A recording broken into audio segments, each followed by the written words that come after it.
The dawn in Silver Hollow, Montana, came slow and reluctant, as if the world itself mourned the day ahead.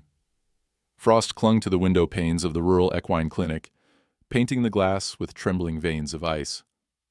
Inside, under the humming fluorescent lights, Evelyn Carter pressed her palm against the release form.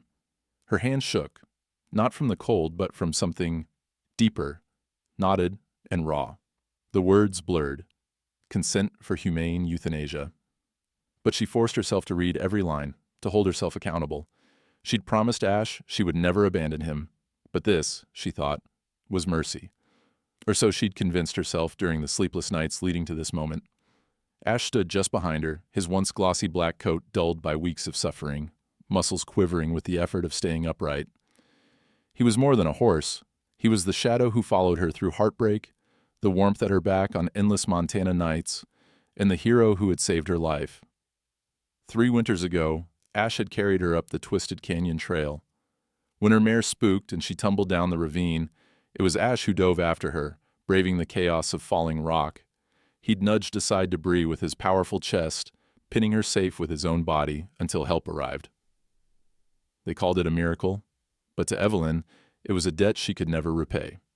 Now, Dr. Marla Singh, a woman whose steady hands had coaxed hundreds of animals into this world and guided them gently out, stood with the syringe, her expression unreadable.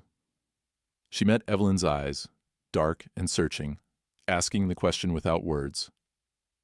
"Are you sure?" Evelyn nodded, though the motion felt traitorous. With a breath that trembled through her chest, Evelyn stepped into Ash's stall. She ran a brush through his mane, each stroke a silent apology. "Remember the river, old boy? The way you chased the geese, until I was crying laughing. I thought you'd drag me all the way to the ocean." Ash flicked his ears, eyelids heavy but still attentive. His body wobbled and Evelyn's heart twisted, panic threatening to rise. She bent close, whispering the stories of their years, sunrises and storms, rodeos and rain, each memory an anchor she desperately clung to. Ash pressed his velvet nose into her palm, his breath warm, his spirit refusing to fade quietly.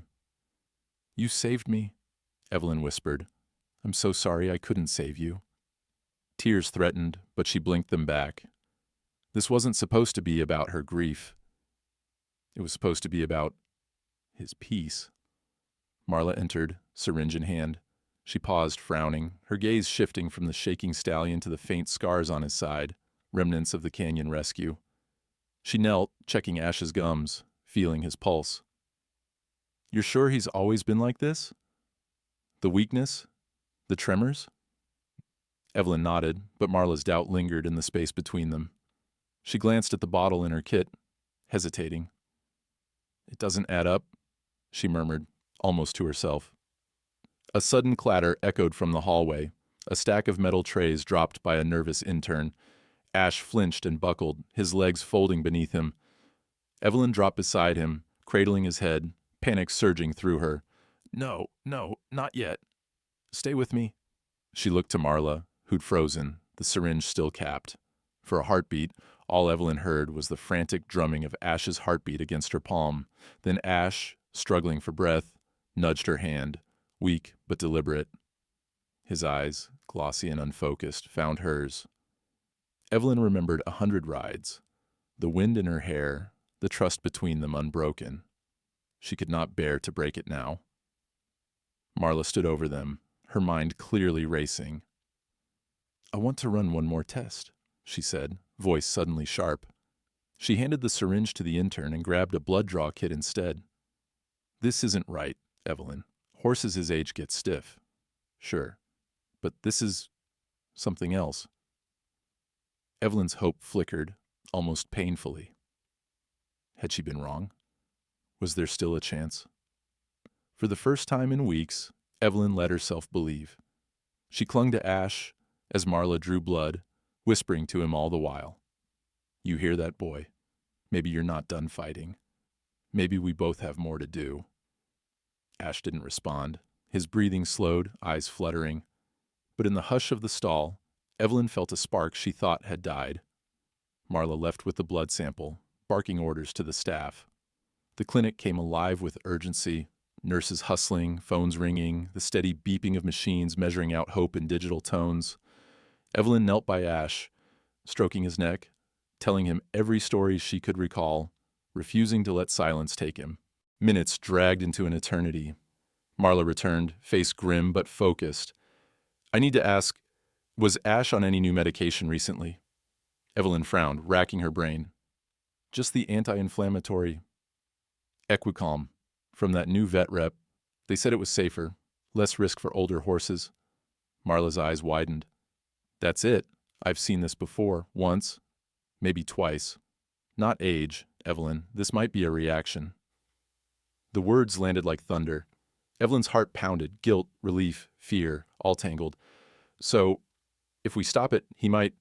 Marla didn't promise anything, but the uncertainty was a gift. Evelyn squeezed Ash's muzzle, promising him and herself that this wasn't the end. Outside, the dawn brightened, sending new light through the frosted windows. Evelyn sat in the straw, tears finally falling, some for fear, some for hope. Ash lay beside her, battered but alive. And for the first time in weeks, Evelyn dared to believe that their story might not be finished, after all.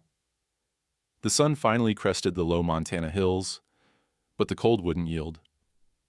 The air outside Marla's clinic felt sharp as needles when Evelyn stepped out for a breath, her boots crunching frost with every step. Inside, Ash's stall had become the heart of a storm she hadn't seen coming. For the first time in weeks, Evelyn's hope burned brighter than her fear, though both kept her on edge. Marla was already moving with a purpose, her phone glued to her ear as she rattled off requests to the state lab. Yes, urgent. Yes, I want a full tox screen. Equicalm, batch number. Hang on. She turned, gesturing for the prescription bottle. Evelyn scrambled to her truck, heart pounding. As she rummaged through the glove box, she couldn't shake the memory of the corporate vet rep, a young man with a blinding smile and a corporate logo on his vest, promising Equicalm was the future of equine medicine. She remembered doubting him for half a second, then letting that doubt pass. She'd been desperate, after all, to find something to ease Ash's pain. Back inside, Evelyn handed Marla the bottle. Marla snapped a quick photo of the batch number and resumed her call. Get me any incident reports on this lot? Yes, I'll hold. She flashed Evelyn a look, tired but sharper than before. You did everything right. We all did. If this is what I think it is, you're not the only one. Ash had managed to rise, shaky but standing, ears flicking with every sound. Evelyn entered the stall, running a trembling hand along his neck. The barn was quieter now, the staff tiptoeing, conversations hushed. Ash leaned into her, searching for comfort, his eyes soft but alert. Hang on, boy, Evelyn whispered. I think we're onto something. By midday, Marla's phone had become an extension of her arm. The lab promised results by the next morning. Meanwhile, Marla combed through Ash's chart, comparing every symptom and every dose. He shouldn't be this weak. Not from arthritis. Not this sudden, she muttered, frustration lining her face. If it's Equicalm, we need to get word out. That afternoon, Marla made the call to halt Ash's medication. Evelyn felt a chill run down her spine. Part fear, part wild hope. Marla explained, if this is a drug reaction, stopping it is the first step, but it won't be easy. His system is battered. Evelyn nodded, brushing Ash with gentle strokes, the brush moving as if she could erase every mistake and regret. Ash spent the night under close watch, his breathing slow but steady. Evelyn refused to leave the barn, dragging a cot into the straw beside his stall. She replayed the last weeks in her mind. Every decision, every dose, every day she'd trusted a stranger's sales pitch. Ash's suffering haunted her, each tremor, each collapse, a weight she carried alone in the dark. Marla checked in every few hours, bringing coffee and blankets, her presence a quiet reassurance. You know, she said softly during one visit, when I started out, I thought medicine was all about certainty. Turns out, it's mostly just fighting the dark until you find a sliver of light. Evelyn smiled faintly, the words sinking into her bones. Then let's keep fighting, she replied. Dawn returned, this time with a warmth that broke through the barn's shadows. Ash raised his head, nostrils flaring at the scent of hay. He nickered, a low, rough sound, but alive with more energy than Evelyn had heard in weeks. She jumped up, heart leaping. "That's it. Come on, Ash. Show me you're still in there." Ash shifted, putting more weight on his legs. He managed 2 shaky steps before sinking back to his knees, but Evelyn grinned through her tears. "I'll take it. I'll take every bit." Later that morning, Marla burst in, her coat flapping behind her, eyes shining with urgency. "We have to talk. The lab flagged something in the blood work." She held up her tablet, scrolling through results. "Toxic metabolites. Classic signature of an adverse drug reaction. Not age, not chronic disease. This is a chemical insult." She paused, letting the words settle. "You were right to worry." The guilt Evelyn had felt began to shift, replaced by a simmering anger. At herself, at the faceless corporation, at the system that let this happen. She reached for Ash, needing to feel his warmth, his stubborn heartbeat. "How many others?" she asked, voice tight. Marla's answer was grimmer than Evelyn expected. 2 other cases in the last month, different counties, same symptoms, same drug. Their vets thought it was just old age too. But now, she shook her head, now we know. A sense of mission lit in Evelyn. "We need to warn people, Marla. If Ash is recovering just from stopping that drug, there could be dozens more." Marla nodded, determination stealing her features. "I'll file the incident report today. And I want you to reach out to other horse owners. Forums, social media, anywhere they'll listen. This is bigger than just Ash." The rest of the day blurred into frantic action. Evelyn joined online equine forums, posting about Ash's ordeal in careful, honest detail. She found herself flooded with replies, some dismissive, many heartbroken, a handful chillingly familiar. She compiled a list of horse owners who had used EquiCalm, charting symptoms, timelines, and outcomes. Marla worked the phones, warning colleagues, and piecing together the beginnings of a pattern. Through it all, Ash's small improvements gave Evelyn hope. He ate a little more, rested a little easier. Each time he nuzzled her hand, she felt a surge of gratitude and guilt intertwined, thankful for another chance, haunted by how close she'd come to giving up. That night, as Evelyn sat in the barn, her laptop aglow with messages from strangers, Ash stretched out beside her and let out a long, contented sigh. Marla stopped by once more, exhaustion etched into her face. "You did good, Evelyn. You saved him." Evelyn shook her head, voice rough. "Not yet, but I'm going to try." Outside, the wind rattled the barn doors, carrying the distant howls of coyotes and the promise of more challenges to come. But inside, Evelyn felt something unfamiliar, a kind of peace, edged with fierce resolve. Ash was still fighting, and so was she. But as midnight approached, Evelyn's phone pinged with a new message. "Have you heard from the other owners? You need to see this. 2 more horses down in Bear Creek. Same drug." The pattern was growing. And with it, so was the sense that something much darker lurked behind the suffering, a secret that would demand the courage to bring it into the light. She looked over at Ash, who met her gaze as if he understood everything. Evelyn tightened her grip on the phone, the first seeds of resolve already taking root. This battle was just beginning. Evelyn's days bled into nights, punctuated by the dull glow of her laptop screen and the soft sounds of Ash shifting in his stall. She barely remembered to eat, barely noticed the Montana wind battering her windows, because her focus was consumed by a single mission: find out the truth behind EquiCalm before it was too late for others. The first step, reaching out to every horse owner she could find, it started with an online post. Evelyn joined several equine forums, quietly introducing herself not as a crusader, but as another desperate horse owner searching for answers. Her thread, "Has anyone seen strange symptoms after using EquiCalm?" quickly became a lifeline for dozens of strangers. Stories began to trickle in. Horses who'd grown weak for no clear reason, beloved mares stumbling in their own pastures, sturdy geldings refusing food and water as their bodies betrayed them.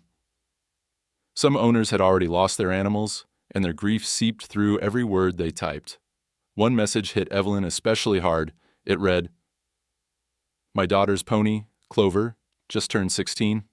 We gave her Equicalm after a minor injury. Within 2 weeks, she couldn't stand. Vet said it was old age, but now I'm not so sure." The mother had attached a photo, a little girl clinging to her spotted pony's neck, both smiling at the camera in sunnier days.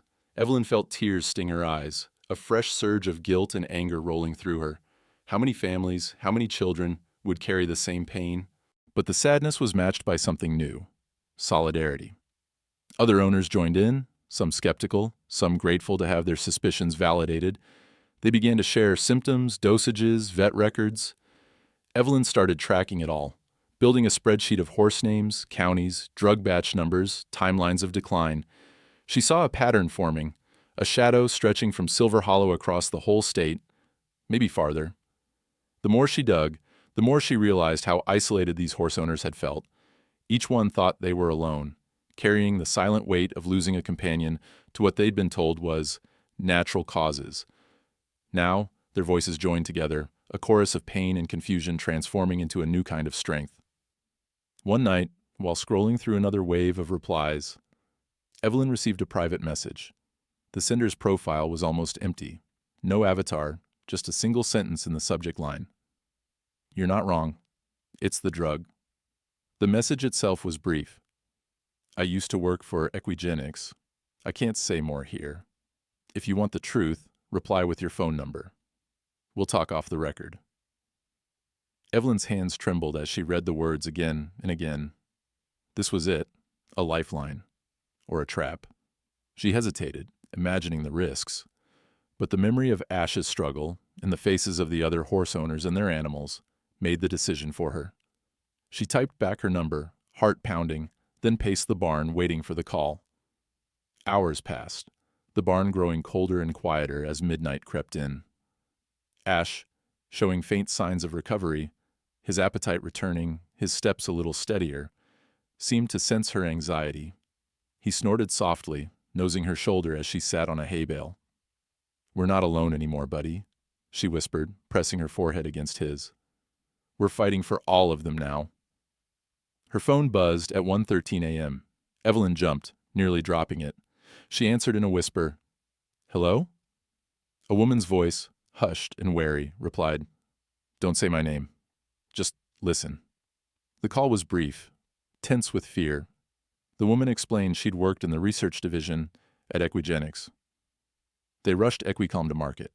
We raised concerns about side effects, weakness, kidney issues, neurological symptoms. But management buried it. They wanted a blockbuster, something to compete with the big players. Money mattered more than horses." Evelyn listened, every muscle tensed. "I have proof. I just need to know I can trust you. If I send documents, you can't let them trace it back to me. Promise me that." Evelyn promised, her voice breaking. "I swear, I just want this to stop. I just want to save Ash. And all the others." The woman gave her instructions, a burner email, a location to expect a package, a warning to stay quiet. "Watch your back. You're poking a hornet's nest. These people, they're not above threatening anyone who gets in their way." The call ended as abruptly as it began, leaving Evelyn in stunned silence. She stared at the ceiling, listening to Ash's gentle breathing, the only sound in the dark. By morning, the online community around Evelyn had grown into something powerful. She coordinated a group video call with several horse owners, their faces tired but determined. "We can't keep this to ourselves," Evelyn said. "We need to build a case. Every vet record, every bottle, every receipt. You send them to me. We'll organize everything. We'll show this isn't just a coincidence." The group agreed, some crying openly, others stoic but resolute. What started as scattered grief had become a grassroots movement, one that demanded answers. The days blurred into a rush of activity. Every free minute was spent cataloging evidence, drafting emails, updating spreadsheets. Evelyn reached out to Marla, keeping her in the loop, sending her anonymized data for review. "There's definitely a pattern," Marla said during one late-night call. "If we prove it, we can force a recall. But we'll need hard evidence, a paper trail, internal documents, something irrefutable. Just as Evelyn began to doubt the whistleblower would follow through, an email arrived in her burner account. The subject line read, "For Ash and all the others." Attached were scans of meeting notes, safety logs, emails between executives discussing adverse reactions. At the bottom of the message was a single line, "The package is coming, watch for it, and be careful." Evelyn's breath caught in her chest. She printed everything, hiding the pages in a locked drawer beneath Ash's medicine supplies. Her nerves buzzed with fear and hope. For the first time, she saw a way forward, a chance to expose the truth, to make someone pay for the suffering and loss. But with every step forward came new dangers. That night, as she returned from checking Ash's water trough, she spotted a car idling down the road. Its headlights were off, windows tinted. It pulled away as she stepped into view, but Evelyn's skin crawled. She couldn't be sure if it was paranoia or something more sinister. Either way, she double-checked her locks before crawling into the cot beside Ash, whispering to him, "We're in this together. I won't let them hurt you again." The barn was cold and dark, but Evelyn felt the power of a community awakened, a storm gathering on the horizon, and somewhere out there, someone was risking everything to help her bring the truth to light. As she drifted to sleep, the promise echoed in her mind. The fight had just begun, and she wasn't alone anymore. A restless, metallic dawn broke over Silver Hollow, painting Evelyn's ranch in shades of iron and pewter. Frosted grass sparkled under the first uncertain rays, the world outside quiet but tense, like the breath before a scream. Inside Evelyn's barn, warmth pooled around old bales of hay, the whicker of horses, and the steady hum of voices. Her simple barn, once a private place of solace, had been transformed almost overnight into a clandestine meeting ground. Horse owners from 3 counties came, bundled against the chill, eyes sharp with grief and something else, determination. Evelyn moved among them, offering coffee, folding chairs, the comfort of shared pain. The table in the corner was covered with documents, vet reports, pill bottles, handwritten timelines, and her growing evidence board. She still wore the fatigue of too many sleepless nights, but her posture had changed. No longer just a grieving owner, Evelyn was now a leader. Though every step forward felt heavier, weighted with the hopes of others. Ash had become a kind of silent mascot for the group, standing at the edge of his stall, ears pricked, his glossy black coat starting to regain its shine. When the meeting began, he took a shaky step out, crossing the stall's threshold and standing beside Evelyn as she spoke. The gesture didn't go unnoticed. Around the barn, people smiled, some wiping tears. Ash's very presence gave the gathering a sense of hope, of justice that might yet be found. Evelyn cleared her throat and began. "We're here because they told us our horses were just getting old, that their suffering was inevitable. But we know better now." She swept her hand over the files, locking eyes with the new faces. Ranchers, 4-H parents, even a vet tech from the next county. "We have evidence, and we have each other. We're not letting this go." As the meeting progressed, the tension in the room began to crack. Owners shared their stories aloud for the first time. About the day their horses faltered, the hollow comfort of being told, "That's just how it goes." Some spoke softly, others with sharp anger.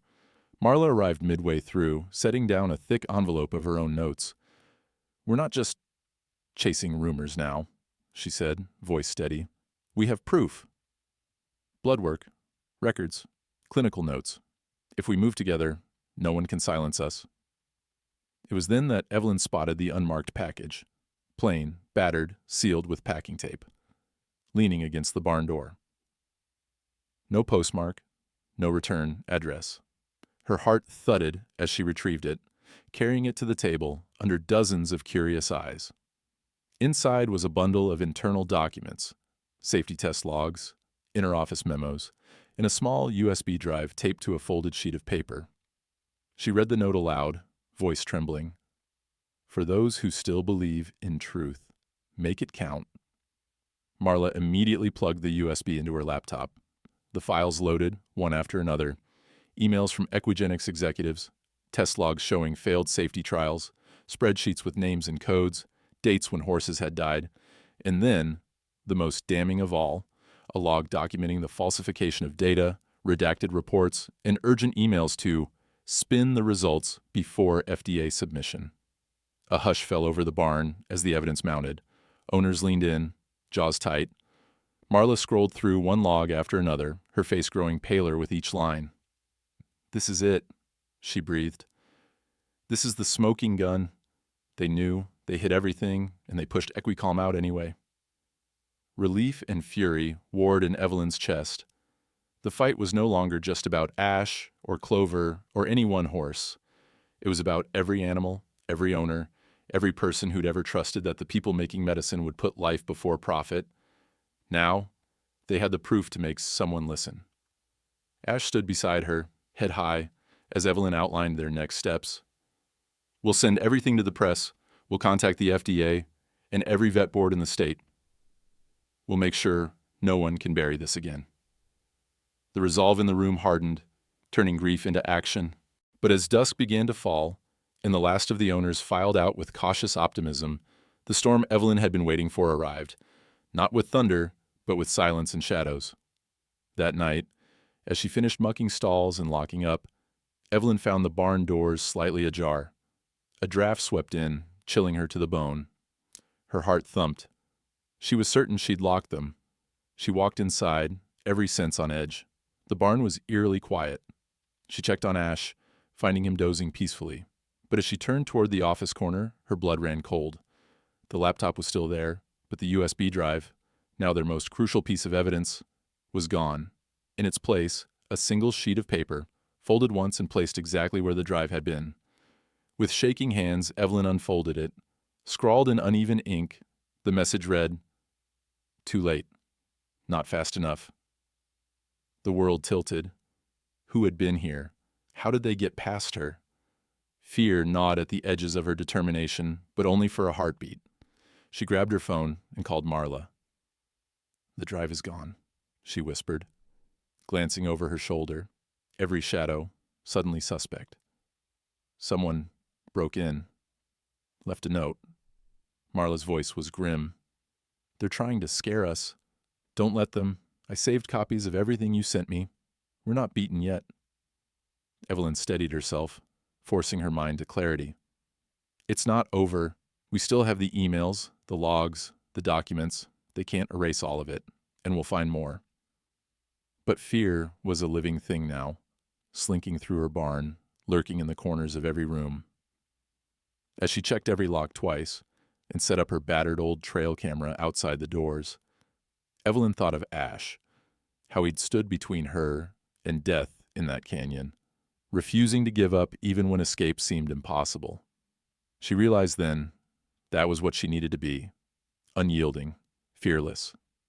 Because this fight wasn't just about one horse or one ranch. It was about justice itself.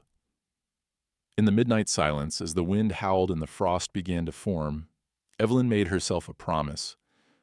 No matter what came next, threats, break-ins, intimidation, she would not back down. Ash had fought for her when all seemed lost. Now it was her turn to do the same.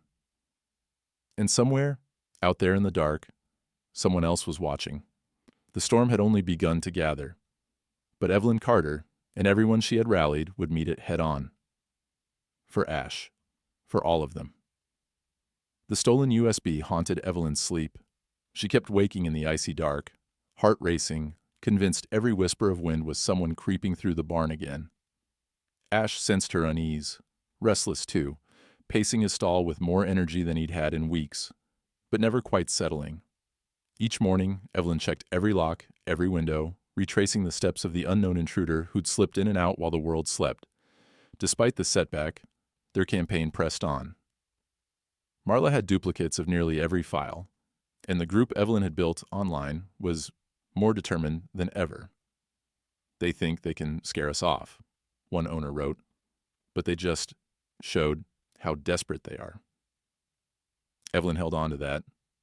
Fear was real, but so was their cause. It was late Friday when Marla messaged. "Camilla Rhodes wants to meet. Says she has something we need. Trust her. I'll come with."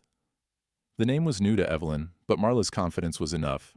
They agreed to meet Camilla at the old rail yard diner, once a bustling lunch spot for ranch hands, now just a flickering neon sign and the smell of burnt coffee. Evelyn arrived early, parking beneath the one working street lamp. She tried to steady her nerves, watching shadows play across the frost-bleached gravel. Marla joined her truck rolling in quietly. "You good?" she asked.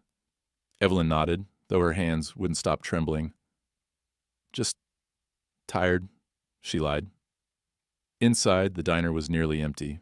The waitress, an old friend of Marla's, kept the coffee coming and the questions to herself. Camilla Rhodes appeared 10 minutes later, bundled in an oversized coat, hair tucked under a knit hat. She looked younger than Evelyn expected, but her eyes held the hollow fatigue of someone who hadn't slept well in months.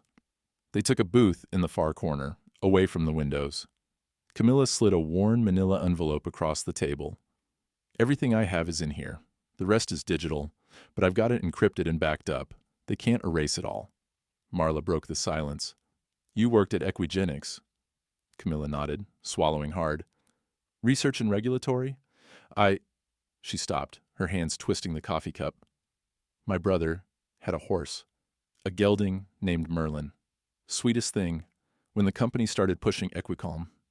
I brought home samples, thought it'd help with his arthritis. He died 3 weeks later, same symptoms as Ash." Camilla's voice caught. "I checked the trial data myself. We'd lost animals in the test phase. Just dropped it from the reports, called it unrelated causes. The higher-ups wanted the drug out by fall. Bonuses were on the line. Anyone who pushed back got sidelined, some even threatened. They falsified the safety numbers, deleted adverse event reports, sent emails up the chain, telling us to keep our mouths shut, or else." Evelyn's hands balled into fists. "Why now?" she asked. "Why come forward, when you know how dangerous this is?" Camilla's answer was simple. "Because Merlin didn't deserve to die, and neither did Ash, or Clover, or any of the others. I should have spoken up sooner. I have to do the right thing, even if it's late." She produced a battered flash drive, her fingers shaking as she set it on the table. "This is the backup. Before I mailed the other drive to you, I uploaded everything to a secure server. I'll give you the access code if you promise. Promise. You'll get it to the press. I can't do it myself. My NDA is ironclad. They'll ruin me." "But you're already fighting. You're stronger than you think." Evelyn slid the drive toward Marla, nodding. "We won't stop. We'll go public, and we'll drag Equigenics into the light if we have to." The gravity of it hit her all at once. She was about to make herself a target in a much bigger battle. Camilla's eyes brimmed with tears, her guilt palpable. "I'm sorry for your horse. I'm sorry for all of them, but you have to know, this won't be safe. They've done worse to people who got too close. You'll need proof that the company's top brass knew about the toxicity and ignored it. The documents show a cover-up, but a lawyer or reporter will want a direct link to the executives." Marla leaned in. "What about emails? Memos?" Camilla nodded. "It's all in the encrypted files. Meeting logs, payment authorizations to fast-track approval, emails from the CEO's office with instructions to suppress side effect data." She scrawled an address and code on a napkin and handed it to Marla. "Download everything, then find a reporter who'll run the story. Not just a blog or a forum, someone real, someone national." Their meeting ended in an awkward hug, Camilla fleeing into the cold with her shoulders hunched as if the whole world was watching. Marla and Evelyn sat in silence, each lost in the enormity of what they now held. By the next afternoon, they'd connected with a small but reputable investigative outlet. The editor, cautious but intrigued, wanted hard proof of executive involvement before running the story. Evelyn promised she would have it. Marla worked through the night, breaking into the encrypted server, copying the files, cross-referencing names and dates. Each document told another piece of the story. Equigenics executives ordering the data scrub, emails showing internal scientists warning of catastrophic risk, and the CEO's own signature on the final approval forms. But with every document, the risk grew. Evelyn kept glancing over her shoulder, sure the car, with tinted windows, would be back, or that someone would try to break into the barn again. Still, she pressed on. The evidence was finally enough to shatter Equigenics' lies. but only if they could get it to the public before someone silenced them for good. In the dim morning light, Evelyn looked out over the pasture. Ash was there, standing a little taller, his coat catching the first pink rays. She felt the fear, but more than that, she felt the weight of possibility. Justice for Ash, for Merlin, for Clover, for every animal lost. She placed her hand on the barn's cold wood and whispered, "Hold on, boy. We're almost there." The news didn't break with a bang. Instead, it was a slow, rumbling earthquake, one that started on a small local radio show in Billings, then rippled outward, carried by phone calls, social media posts, and the digital threads of every horse-loving community in Montana and beyond. Evelyn had worried no one would care about the suffering of a few horses in distant counties. She was wrong. On the day the story went live, Evelyn stood in Marla's office, her phone buzzing so constantly she had to silence the ringer. The small press outlet's article, complete with copies of the Equigenics internal emails, test logs, and Camilla's whistleblower testimony, spread like wildfire. There was something primal in the outrage it triggered. Ranchers and trainers, veterinarians and weekend riders, even city dwellers who'd only ever seen horses in parades or on TV, everyone seemed to feel the injustice in their bones. Marla scrolled through her email, stunned by the flood of incoming messages. "I've never seen anything like this," she said, voice half amazed, half exhausted. "Look, photos, medical records, people begging for advice, for justice, for anything."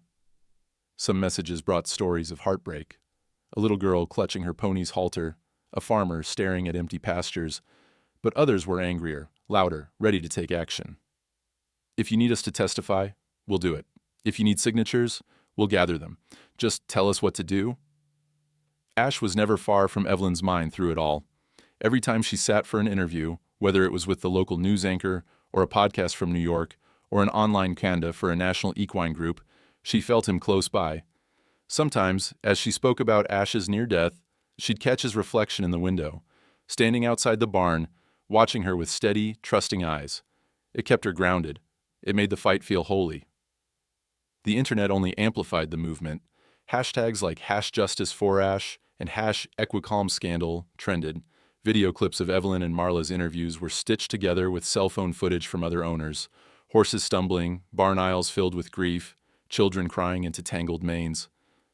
But also hope. Ash, alive and improving, serving as a symbol that some wrongs could still be righted. Evelyn's inbox became a lifeline and a burden. Messages poured in faster than she could read them. Gratitude, outrage, offers of help, stories of suffering. Some were simple. "Thank you.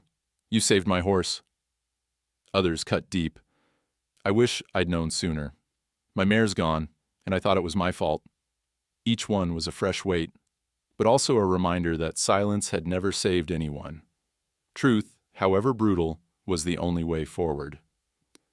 The pressure mounted quickly. Equigenics responded the next day with a polished statement posted to every major outlet and emailed directly to the press. "The recent claims regarding our product, EquiCalm, are based on emotional fabrication, not science. Our rigorous testing protocols meet all FDA standards. We sympathize with any horse owner experiencing loss, but reject the allegations in the strongest terms." Evelyn read the statement out loud to Marla and the core group at the barn. "They're doubling down," Marla said, shaking her head. "They'll fight this tooth and nail." "But people are listening now," Evelyn replied. "We've started something they can't control." The group agreed. If Equigenics wanted a fight, they'd get one. The next week was a blur of interviews, evidence gathering, and conference calls with lawyers and reporters. Camilla, staying mostly in the shadows, continued to supply guidance and quietly pushed more documents their way. Safety memos, timelines, witness lists. "Don't stop," she messaged. "You're forcing their hand. They're scared." The movement reached a tipping point at the annual Montana Equestrian Expo. What was usually a celebration of ribbons, trophies, and beautiful horses instead became a rally for justice. Evelyn was invited to speak, her first time addressing such a huge, restless crowd. As she climbed the steps to the makeshift stage, She caught sight of Ash in the paddock, standing a little taller, his black coat gleaming under the sun. He was surrounded by kids, their fingers tracing the silver hairs that still marked his old injuries. She took a breath and stepped to the microphone. Some people say a horse is just an animal, that their pain doesn't matter, that their loss is just part of the deal. But I don't believe that. Ash saved my life once. He carried me out of a canyon, and he never asked for anything in return. Now, when he needed help, I almost gave up. I almost let him down, but the truth wouldn't let me. And neither would you. The crowd was silent, every eye fixed on her. This isn't just about Ash, or one drug, or one company. It's about trust. It's about the promises we make, to our animals, and to each other. If we let companies hide the truth, if we let them hurt those who can't speak, what does that say about us? She swallowed, voice thick. So we keep fighting. We don't back down. Not ever. The applause was thunderous, echoing off the rafters and across the fields. Evelyn stepped down, feeling lighter and heavier all at once. People pressed close, wanting to shake her hand, share their stories, offer whatever help they could. "You're not alone," an old rancher said, gripping her arm. "You've got an army now." Marla stood at her side, smiling through tears. "You did good, Evelyn. Ash would be proud." Evelyn looked out at her horse, who was calmly munching hay, oblivious to his newfound fame. "He already is," she said softly. In the days that followed, the pressure grew. National animal advocacy groups joined the cause. A senator from Montana promised a congressional investigation. Veterinary colleges offered pro bono expert testimony. And every night, as she walked the barn one last time before sleep, Evelyn would pause by Ash's stall, run her hand along his mane, and whisper, "We're not done yet. Not by a long shot." But behind the groundswell of hope and solidarity, danger lurked. Equigenics was not backing down, and Evelyn knew they would try anything to protect their secrets. Still, for the first time since Ash had collapsed, Evelyn felt a powerful certainty. She wasn't alone. Every message, every call, every voice joining the chorus proved that the truth, once set free, was a force nothing could silence. And as the moon rose over Silver Hollow, Ash raised his head to the stars. For the first time in months, he looked unafraid. Together, they waited for the next battle, ready for whatever came. Spring arrived in Silver Hollow with hard winds and the nervous hope of something about to break. At the center of it all stood the old county courthouse, its limestone pillars stained by decades of rain and sun, now encircled by a restless crowd. The steps had never seen such a gathering. Reporters adjusting camera lenses, horse trailers parked in the lot, ranchers holding weathered protest signs, and children sitting on hay bales clutching hand-painted posters. Even the town's oldest citizens, who usually kept to themselves, lined the sidewalks to witness what would become the talk of the state for years. Evelyn could barely believe she was at the center of it. She arrived at sunrise, Marla at her side, both of them flanked by friends and supporters from the equestrian community. Camilla kept to the background, wary of photographers, her presence a reminder of how much risk this fight still carried. Ash was there too, stabled in a temporary corral across from the courthouse, drawing a steady stream of visitors. He was stronger now, his limp more pronounced in the cold, but his eyes bright and alert. Silver Hollow's silent, four-legged celebrity. Inside the courthouse, the air buzzed with anticipation. At the plaintiff's table, Evelyn sat ramrod straight, every muscle tense. She was the lead plaintiff in the class action lawsuit, her name beside dozens of others, parents, breeders, old cowboys, and grieving kids. Their case was simple in spirit, but dense in law. Equigenics had knowingly released a dangerous drug, falsified safety data, and endangered lives, both animal and human. But as Marla whispered, "Nothing about this is ever easy." Evelyn realized how much depended on their ability to make the jury see beyond legal jargon to the heartbreak underneath. The trial began with formalities, opening statements, the defense quick to frame the plaintiffs as emotional but misguided, accusing them of searching for scapegoats rather than facts. The Equigenics lawyers, sleek in their expensive suits, tried to muddy the narrative with charts and technicalities. But the truth, Evelyn thought, wasn't that complicated. It just hurt too much to look at directly. When Marla took the stand, she spoke with the clarity and authority of a seasoned vet, guiding the jury through Ash's medical records and the growing pattern of cases statewide. She detailed the science in plain terms, pausing often to make sure the jury followed. The defense tried to rattle her, suggesting her clinic had mishandled Ash's case, but Marla's calm never broke. "I've treated horses for 30 years. I know the difference between old age and a drug reaction. This wasn't old age." Evelyn's own testimony came on the third day. As she raised her right hand and took the oath, she saw Ash's face in her mind. The memory of him collapsed on the barn floor, the helplessness that had nearly crushed her.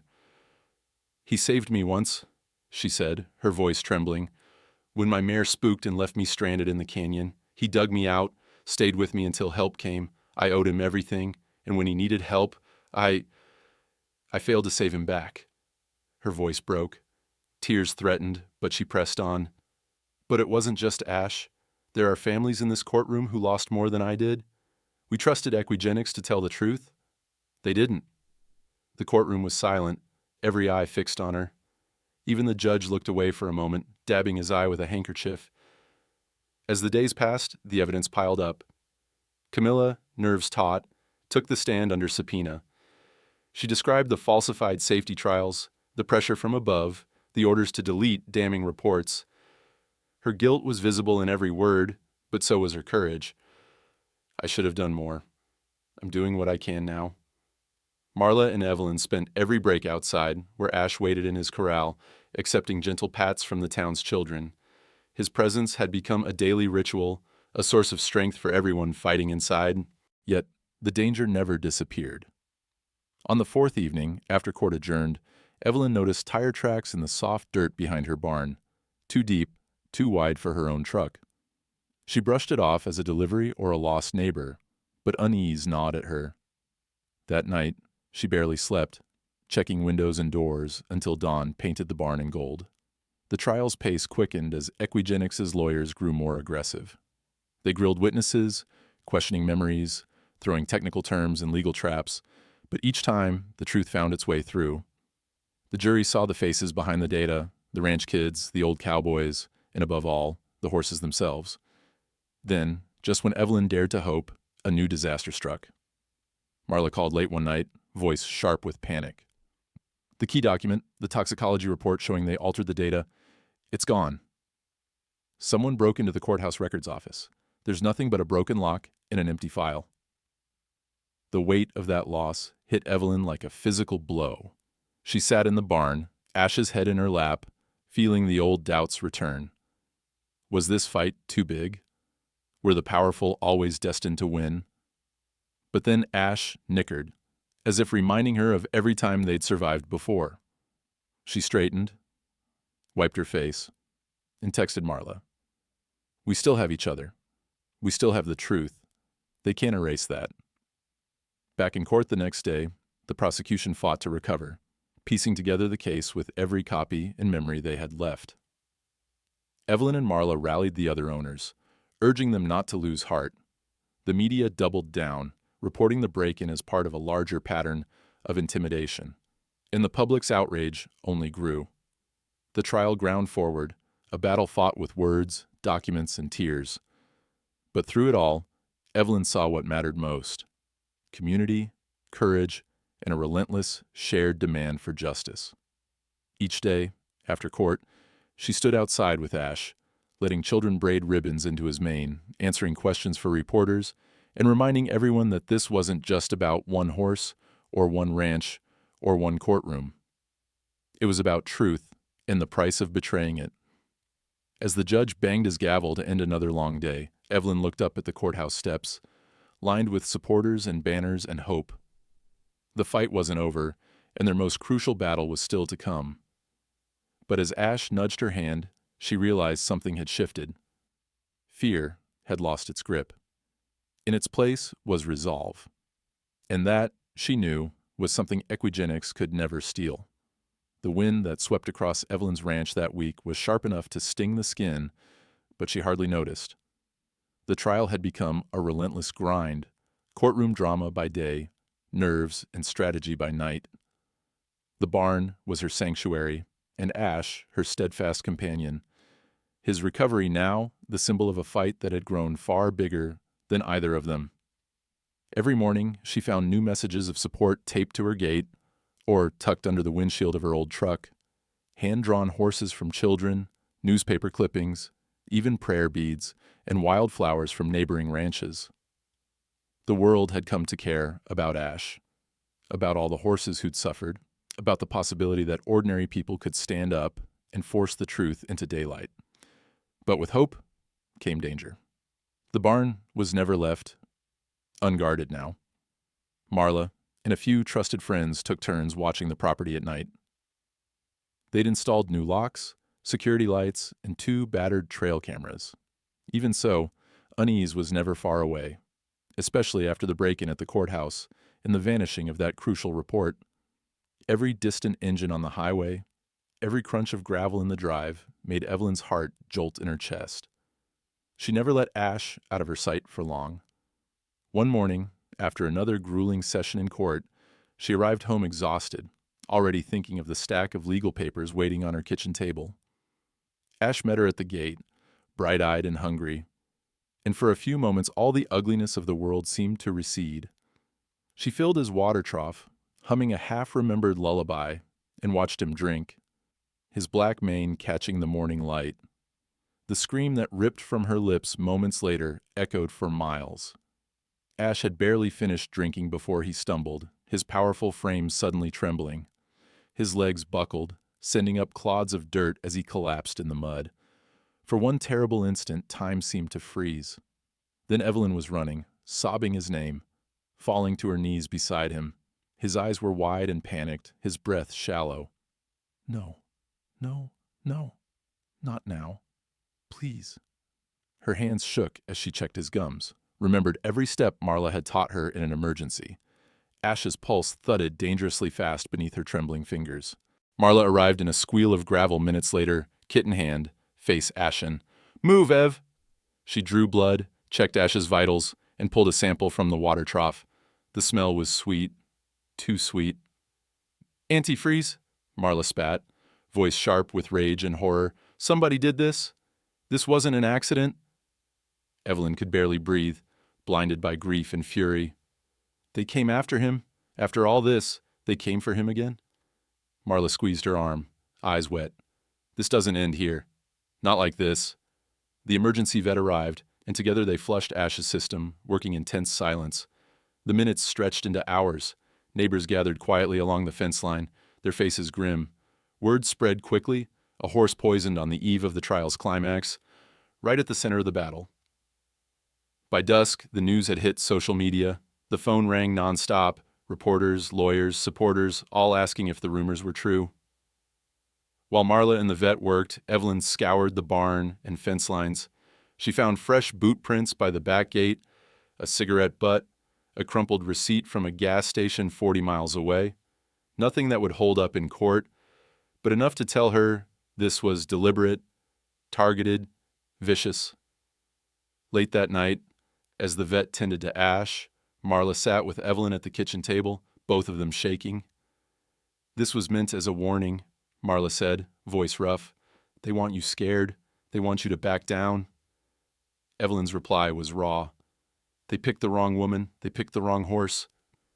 At midnight, Marla burst in from the barn, holding her phone aloft. "You need to see this." She played back a shaky surveillance clip from one of the trail cameras, a masked figure, hunched and quick, moving through the shadows by the fence, pouring something into Ash's trough. The video caught the flash of a silver watch, the roll of broad shoulders. Then the camera caught a partial face as the mask slipped. Marcus Doyle, the man Evelyn recognized from old press photos. Equigenics' former head of security, the man who'd gone silent after the story broke. Evelyn's fury hardened into something cold and determined. "That's who did it," she said. "We have his face. We have proof." Marla nodded. "We'll give this to the prosecution first thing tomorrow. They can't hide this. Not anymore." But even as hope flickered, Evelyn's exhaustion caught up to her. She curled up in a chair beside Ash's stall, watching him as the sedatives took hold. His breathing slowed, but his ears twitched when she spoke, his trust in her undiminished. "You hang in there, Ash," she whispered. "We're almost to the end. You hear me? I won't let them win." Outside, the wind carried word of the attack all the way to the courthouse steps. By dawn, people were arriving early, some bearing signs, "Protect the truth, protect our horses." Others just to stand vigil. Reporters mobbed Evelyn as she arrived, questions flying, cameras flashing. But she said only, "We know who did this. The world will know too. And it's not over, not until there's justice." Inside, the prosecution pounced on the evidence. The video, the forensic report on the trough, the link to Marcus Doyle, all became a crucial piece of the puzzle. Evelyn took the stand again, voice shaking but clear, laying out the pattern of threats, intimidation, and now attempted murder. Because that's what it was, no matter the victim's species. When she left the courthouse, supporters surrounded her, pressing hands to her shoulders, whispering thanks, offering prayers for Ash. For the first time, Evelyn didn't feel alone. This was no longer just her fight. It belonged to everyone who refused to let fear or corruption win. That night, as the sun set blood-red over Silver Hollow, Evelyn sat with Ash in the soft straw, the barn quiet around them. His breath was steadier, his eyes clearer. "They tried to break us," she murmured, "but we're still here." Outside, the world waited for judgment. Inside, a woman and her horse endured, unbowed.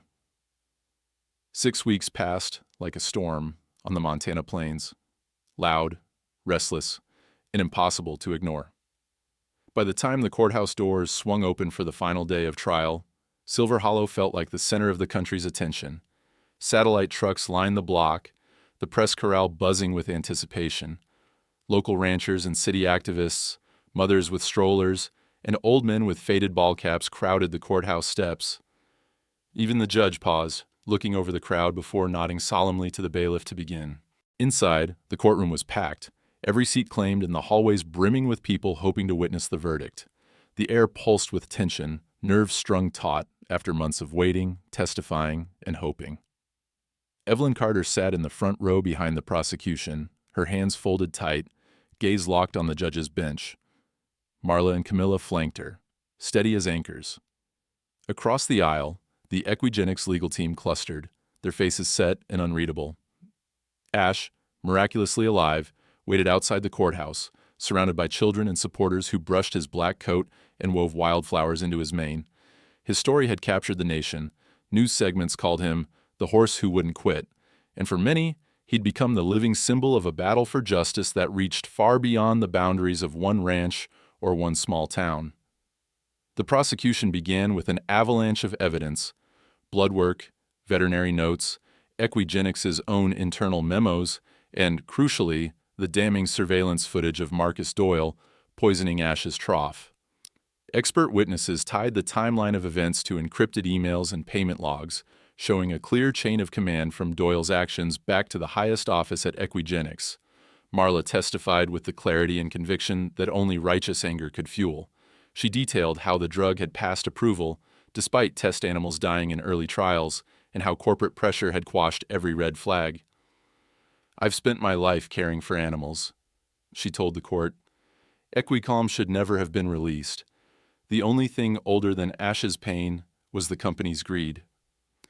Camilla followed, her voice trembling but strong as she recounted the internal cover-ups, the pressure to falsify data, the fear and regret that haunted her since Merlin's death. The defense tried to undermine her, suggesting she'd misinterpreted evidence, painting her as a disgruntled employee. But each time, the prosecution countered with another damning document or corroborating testimony. Then, it was Evelyn's turn. She stood, hands trembling, and faced the judge and jury. "Ash didn't just carry me out of that canyon," she began, her voice clear. "He carried me into truth, and truth should never have to limp to be believed." She described the night she nearly signed Ash's life away, the guilt that haunted her, the moment she realized she wasn't alone, that hundreds of families across the country carried the same wounds. We put our faith in people who were supposed to protect us. Instead, they gambled with lives because they thought we were too small, too scattered, too afraid to fight back. They were wrong. The closing statements hammered the message home. The prosecution asked the jury not just for a verdict, but for a signal, a declaration that companies like Eugenics could not betray trust and walk away. The defense, running out of ground, tried to sow doubt, but their arguments wilted in the face of overwhelming evidence and the passion of the people whose lives had been torn apart. Finally, the judge instructed the jury, and a hush fell over the room. Hours ticked by. Long, aching hours. Evelyn sat with Marla and Camilla, waiting, listening to the distant noise outside, the chants, the prayers, the stomp of boots in the street. At sunset, the jury returned. The foreperson stood, voice steady. On the charges of fraud, animal cruelty, and criminal negligence, we find William Harrow, CEO of Eugenics, guilty on all counts. Gasps rippled through the courtroom. The foreperson continued. We further order Eugenics to pay restitution to affected families and to fund an independent veterinary safety board for the next 20 years. The judge's gavel rang out, and the world seemed to exhale at once. Reporters bolted for the door. Supporters hugged each other, tears streaming down their faces. Marla squeezed Evelyn's hand so tightly it hurt, and Camilla sobbed openly for the first time since Merlin's death. In the chaos, Evelyn felt both elated and hollow. She looked through the window at Ash, who lifted his head and let out a long, low whinny, a sound of relief, of victory, of hope. The sentencing followed quickly. William Harrow was given 22 years for his role in the crimes, a rare moment of accountability at the top. The Eugenics brand, once a symbol of innovation, was now synonymous with scandal. Their board dissolved, their stock crashed, and federal regulators arrived to begin sweeping reforms. After the verdict, Evelyn was asked to address the courthouse steps. Cameras flashed, microphones crowded her face, but she spoke quietly, her words carrying in the hush. Justice isn't just a sentence, it's a signal that every life, human or horse, deserves to be fought for. Today, we sent that signal together. The weeks that followed were a blur of interviews, thank you notes, and legal paperwork. Ash's story was taught in classrooms, debated on TV, and held up as proof that sometimes ordinary people could change the world. Through it all, Evelyn never forgot the cost, the fear, the grief, the countless horses and families that could never be fully repaid. But she also never forgot the joy. The day after the verdict, she took Ash to the top of the old canyon trail where their story had begun. She rode bareback, feeling the warmth of his body and the steady, hopeful rhythm of his stride. At the summit, she looked out over Silver Hollow, the sky ablaze with the pink and gold of dawn, and knew the fight was finally over. Justice had found its way home.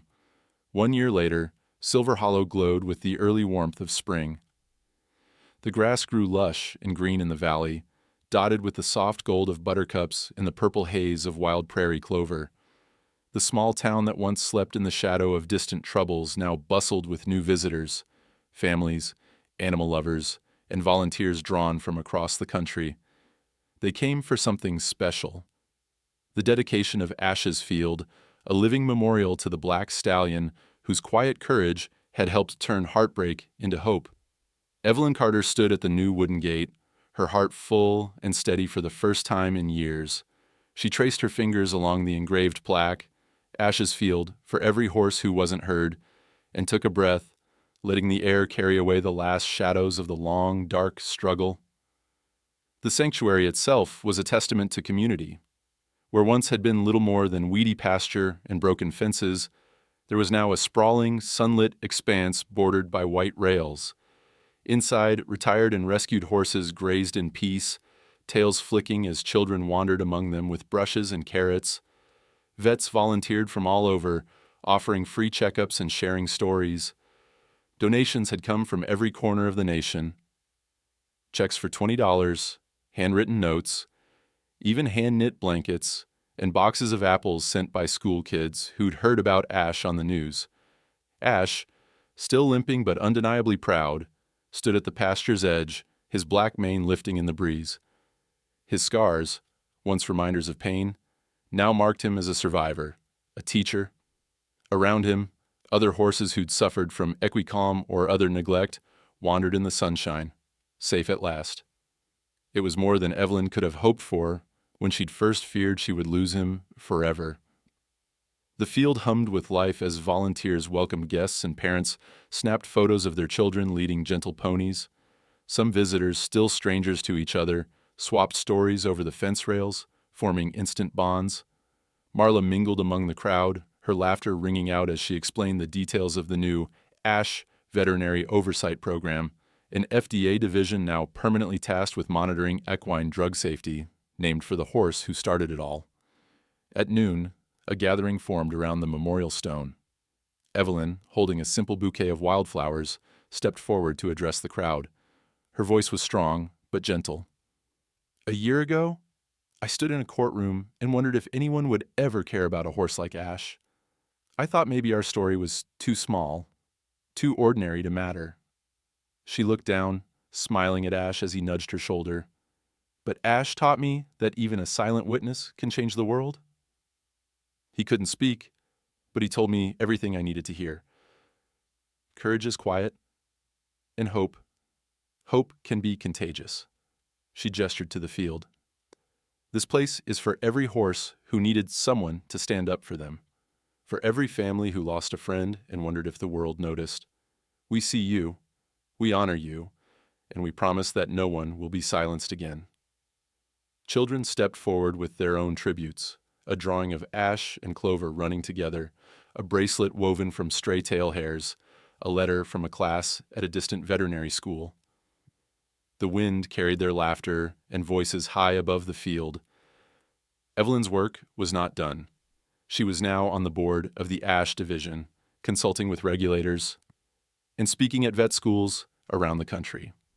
Ethics and animal advocacy had become a core part of the curriculum at major universities. She received invitations to speak at conferences, but she never missed a morning at the sanctuary. Every sunrise she walked the field, greeting each horse by name, listening to their breath and the soft crunch of hooves in new grass. It was here she felt most herself. Not a hero, not a plaintiff, just a woman grateful for second chances. Ash had become a living legend, his story retold in classrooms and whispered by campfires. Sometimes, children visiting the sanctuary would ask, "What did he say to you?" Evelyn would crouch beside them, resting her hand on Ash's sturdy neck. "He said to never give up, to listen, to fight for the truth, even when it hurts." One morning, a busload of new volunteers arrived, students from across the country, drawn by Ash's story and eager to help. Evelyn greeted them at the gate, seeing herself reflected in their nervous hope. She smiled and told them, "Advocacy isn't always loud. Sometimes it stands quietly in a field, scarred but standing. Sometimes it means never giving up, even when the odds seem impossible. That's what Ash taught me, and what I hope you'll carry forward." That afternoon, as the sun dipped low and painted the field in gold, Evelyn wandered to the far fence, watching as Ash stood watch over the herd. She remembered every hard night, every victory and setback, every moment when she had wanted to surrender, but didn't. She remembered the hands that had lifted her, the voices that had joined hers, the strangers who had become friends and family. Her heart, once so full of grief, was now wide enough to hold all the stories she'd gathered.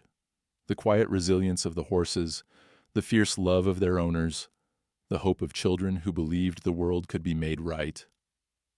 She realized then that justice was not a thing you held in your hand, but something you built day by day, hoofprint by hoofprint, across the green expanse of forgiveness and memory.